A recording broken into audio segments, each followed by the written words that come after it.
Hello bachcho, let's see this question. The question says the specific heat capacity of metal at lower temperature T is given as Cp is equal to kilojoule Kelvin inverse kilogram inverse, which is equal to the 32 T upon 400 e power 3.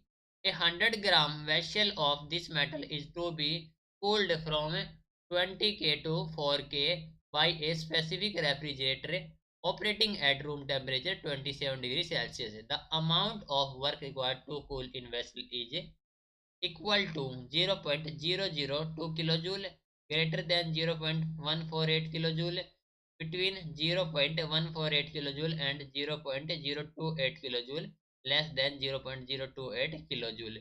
तो question में कहा गया है कि जो specific heat capacity है metal की at lower temperature वो हमें दी गई है, और एक 100 ग्राम का वेसल है जिस मेटल का, वो कूल किया जाता है from 20 K to 4 K by a special refrigerator operating at room temperature. तो हमें बताना है कि amount of work required to cool in vessel is.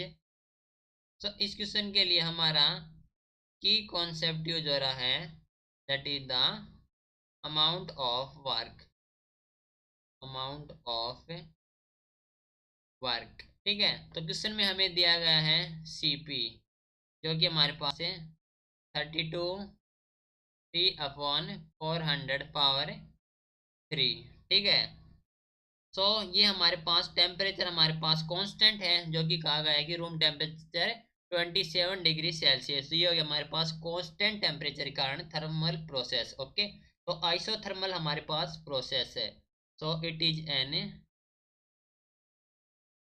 Isothermal process. ठीक है, बिकॉज एयर जो हमारे पास टेम्परेचर है वो हमारे पास है कांस्टेंट है, बिकॉज ये हमारे पास है कांस्टेंट।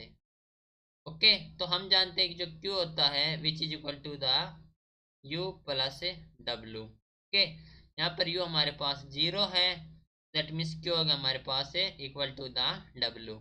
मान लीजिए this is the first equation. Now Q हो जाए हमारे पास है which is equal to the M into Cp specific heat at constant pressure into dt। Okay, now जो वर्क डन होगा which is equal to the Q which is equal to the integration M into Cp dt। Okay, ये हो गया हमारे पास है। Now कहा गया है कि कूल किया जाता फ्रॉम 20 केल्विन से 4 केल्विन। ओके, तो यानी कि हमारे पास जो लिमिट हो जाएगी वो हो जाएगी 20 से 4।